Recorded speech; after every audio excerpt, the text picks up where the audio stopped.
हम लोग बात करेंगे chemistry, chapter 1 introduction to chemistry. सबसे पहले केमिस्ट्री क्या है, दैट्स व्हाई जब इंट्रोडक्शन टू केमिस्ट्री पढ़ा सबसे पहले हमें केमिस्ट्री के बारे में पता होगी। केमिस्ट्री है क्या?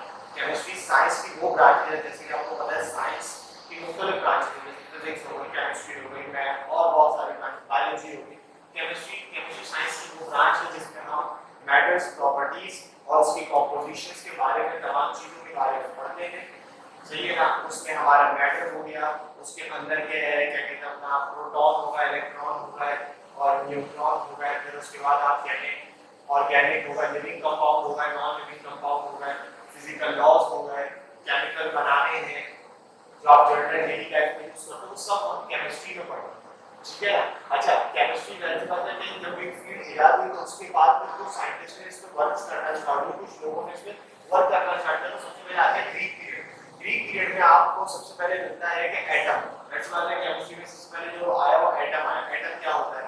ठीक है ना? फिर मॉलिक्यूल्स क्या होते हैं, सही है। उसके बाद आपको ग्रीक पीरियड में सिर्फ यही इन्वेंट हुआ, क्योंकि ग्रीक पीरियड बहुत ही स्टार्टिंग पीरियड था कि जिस जमाने में ना लोगों के पास अपनी नॉलेज ही नहीं होती थी, लेकिन फिर भी लोगों ने अपनी बिना पर अपनी नॉलेज की बिना पे एक थ्योरी टाइप करी आगे लोगों को, आने वाले लोगों को ये समझाने के लिए कि एटम क्या होता है और उसके बाद उसके मॉलिक्यूल्स क्या होते हैं। फिर उसके बाद असल काम क्या होता है हमारे मुस्लिम साइंटिस्ट। आपको जैसे कि पता है कि मुसलमान इस अल्लाह ताला ने मुसलमानों को बहुत ज़्यादा नेमतों से नवाजा है, तो उसमें अल्लाह ताला ने ये भी नेमत दी कि मुसलमानों के पास बहुत ज़्यादा इल्म भी दिया। तो मुसलमानों ने सबसे पहले निकाला अपने मुस्लिम पीरियड में सबसे पहले आया जाबर इब्न हैन। जाबर इब्न हैन ऐसे पहले साइंटिस्ट जिन्हें हम फादर ऑफ केमिस्ट्री कहते हैं।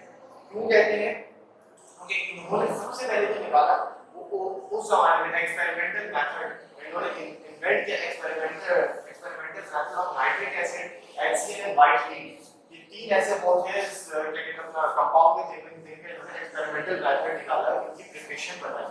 उसके बाद इनका जो कंट्रीब्यूशन था वो था डाई क्लोथ्स के। क्लोथ्स डाई कैसे होते हैं? जैसे कि आजकल आपको पता है कि जो क्लोथ्स डाई होते हैं वो सबसे पहले जो निकालने वाले थे, आइडिया देने वाले थे, वो जाबर इब्न हैन थे।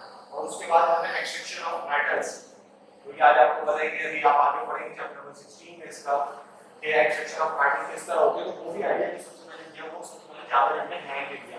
फिर उसके बाद है अल-गाजी, ये मेडिकल फील्ड से जो थे, इनका ताल्लुक ये सर्जन थे। इन्होंने जो सबसे पहले इन्वेंट किया वो एनेस्थीसिया इन्वेंट किया। एनेस्थीसिया का वो क्या होता है यूज? एनेस्थीसिया ये कि आपको जब देखो आप ऑपरेशन का बारे में जो बेहोशी के काम आता है, जो अनकॉन्शियसनेस के काम आता है, वो ये इन्वेंट किया इन्होंने। फिर उसके बाद है इथाइल अल्कोहल, इन्होंने इन्वेंट किया फर्मेंटेशन के प्रोसेस। इथाइल अल्कोहल इन्होंने इन्वेंट किया। सबसे पहले जो कंपाउंड है जो आप पढ़ेंगे ऑर्गेनिक केमिस्ट्री में, ऑर्गेनिक कंपाउंड है, तो ये सबसे पहले इन्वेंट करने वाले अल-राज़ी। फिर उसके बाद आते हैं अल-बैरूनी। अल-बैरूनी ने फिजिक्स में भी काम किया, मेटाफिजिक्स में भी काम किया और मैथमेटिक्स में भी काम किया, हिस्ट्री में भी काम किया इन्होंने, मतलब बहुत सारी फील्ड्स में, मुख्तलिफ फील्ड में इन्होंने काम किया। लेकिन इनका सबसे बड़ा जो कंट्रीब्यूशन था केमिस्ट्री के लिए वो ये था कि इन्होंने कि डेंसिटी, किसी भी चीज की जो डेंसिटी, जो डिफरेंट सब्सटेंसेस की जो डिफरेंट डेंसिटी होती है ना, वो इन्होंने सबसे पहले इन्होंने बताया। सही है ना? किसकी कितनी थिकनेस हो सकती है, किसका कितना वॉल्यूम हो सकता है डेंसिटी के बिना पर, वो सबसे पहले बताने वाले अल-बैरूनी। उसके बाद इब्न सीना। इब्न सीना ने मेडिकल केमिस्ट्री में और मेडिसिन्स में काम किया। जैसे कि आपको पता है आजकल फार्मास्यूटिकल कंपनीज कितनी ज़्यादा होगी, तो वो तमाम जो कंपनी में जो दवाएं वगैरह जो बन रही हैं उसको सबसे पहले किसी ने आइडिया दिया, सबसे पहले स्टार्ट किया वो इब्न सीना ने किया। उसके बाद मुस्लिम पीरियड्स खत्म हो गया। उसके बाद इब्न सीना के बाद मुस्लिम पीरियड्स और भी बहुत सारे इन्होंने काम किए, लेकिन जो मेन इनके मतलब कंट्रीब्यूशंस कहलाते हैं ना केमिस्ट्री के लिए, जिनसे केमिस्ट्री बहुत ज़्यादा पूरा कोई ऊपर है, ये कंट्रीब्यूशन। उसके बाद है मॉडर्न पीरियड। मॉडर्न पीरियड में आता है रॉबर्ट बॉयल।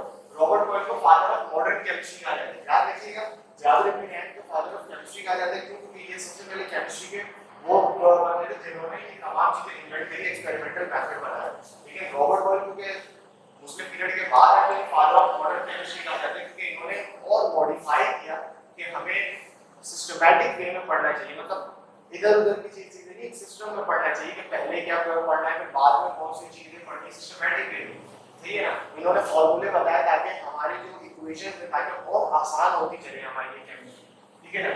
फिर उसके बाद है जे ब्लैक। जे ब्लैक ने हमें स्टडी करी कार्बन डाइऑक्साइड के बारे में।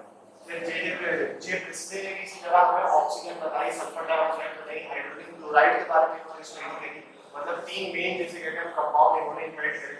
फिर शेली ने क्लोरीन इन्वेंट करी, जो क्लोरीन हमारे उसमें आपने देखा हो स्विमिंग पूल वगैरह में भी डलती है, जो हमारे प्यूरिफिकेशन के लिए काम आती है। कैवेंडिश का ये था कि कैवेंडिश ने हाइड्रोजन के बारे में स्टडी करके हाइड्रोजन के बारे में बताया। डिवॉल्जर ने ये बताया कि क्या कहते हैं अपना ऑक्सीजन जो है वो 1/5 जो हमारा आधा जो हिस्सा है, जैसे कहते हैं एयर का 1/5 जो पार्ट है वो उसमें ऑक्सीजन मौजूद है एयर में, ये इन्होंने बताया। तो उसके बाद और भी बहुत सारे आते हैं, जैसे जेजे बर्जीलियस ने यहाँ पे मेंशन की, लेकिन जेजे बर्जीलियस ने ये बताया कि सिस्टमैटिक वे में उन्होंने इक्वेशंस वगैरह बताई। तो ये ना उसके बाद में फैराडे आते हैं।